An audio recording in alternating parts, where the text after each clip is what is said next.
12 men sit in a burned-down ballroom. Their backs are straight with dead silence hanging about. The men's eyes darted to one another, fearful for what's to happen. A couple of them shaking slightly, though they tried to hide it. Others are sweating, letting the droplets hit their eyes, terrified for what would happen if they wiped their foreheads. Charred doors were kicked open by freshly shined steel-toed boots. Grand Commander Shire stood in the doorway, looking at the men with piercing anger.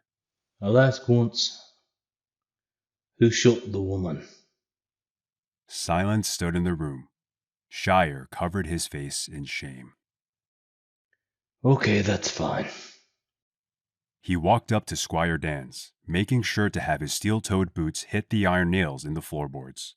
The reverb of the boots made the men flinch in every hit.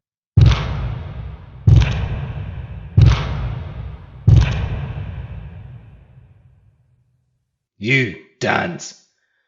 Do you know who shot the woman? No, sir. Alright, that's fine.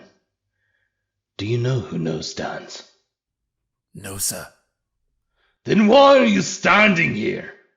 Dan's cowered before straightening out once more. I don't know, sir. Shire raised his hand in surprise before spinning around to Dan's. I have a question for you, Dans.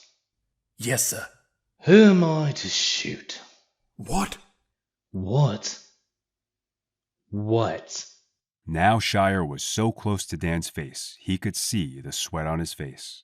What did you mean by your request, sir? Shire backed away from Dan's, making sure to keep eye contact. What did you think I mean? I truly don't know, sir. I just wish to understand to fulfill my... What do you think I mean, Squire? Sorry, sir. I think you mean you want to shoot someone. And? And that you wanted me to choose that person, sir. Good. Really good. Now, do you have someone for me to shoot? Sir, may I ask you why you want me to choose? No, you may not, Dans. It should be clear one of you shot the woman. Now you don't know who it was. Yes? Yes, sir. Then, logically, we must assume one of your fellow squires that you do not know did shoot the woman. Yes? Yes, sir. Then if we do not know who did, and as it seems you and your squad decided to all take the fall for it, I am simply letting you have your wish. Now I want a name. Dans, sir. Dans Harkin. Shire looked him up and down before giving a quick laugh. No, I'm afraid it can't be you. Let's make it more interesting. If you don't give me a name, I'll make sure your family gets put back into level 8. Your sister will be taken from her wonderful husband and put in the pleasure house. Father goes to the mines. Mom gets married off to some dried-up bureaucrat. And just for fun, how about you get to be on uranium duty? Now, that can happen. Or you can give me the name of someone to shoot. Dan's took a second to think. Sir, is there any other discipline we could absorb as a group? I don't wish to question you, but I don't wish to have one of my own be killed. No, I'm afraid not, Dans. While I respect your willingness to your own, I can't help but feel bouts of disrespect from the question. Sorry, sir. I hope my loyalty is still apparent to you. I just wish for a moment to choose. Of course, Dans. Take all the time you need. Thank you, sir. The room was robbed of words. Some of the men tried to show their willingness to take the punishment by looking at Dan's. They softened their eyes to make the choice easier. The rest of the men averted their eyes from Dan's, some even silently weeping to silently beg for their lives. Dan's wasn't looking at any of the squad. Instead, he kept making eye contact with Grand Commander Shire. His face showed only a despair he wished for Grand Commander Shire to remember. Niles. What was that? I said, Niles, sir. I ask Squire Dans that you raise your voice a bit more for the rest of the squad to hear.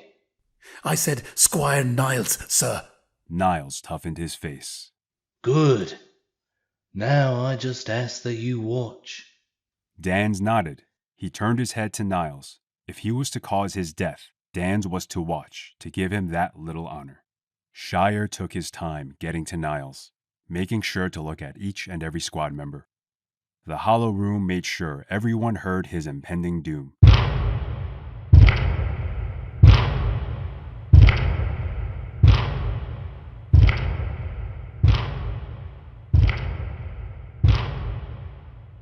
Niles held a strong face, still not letting his true fears show. Shire stopped in his footsteps when he heard a mumble. It was me, sir. I shot the woman. Shire stopped at Niles before turning to Winslow. Good. I hope explaining to Squire Niles' parents why he's dead will help you not do it again. Bang! Niles dropped to the ground in a slump.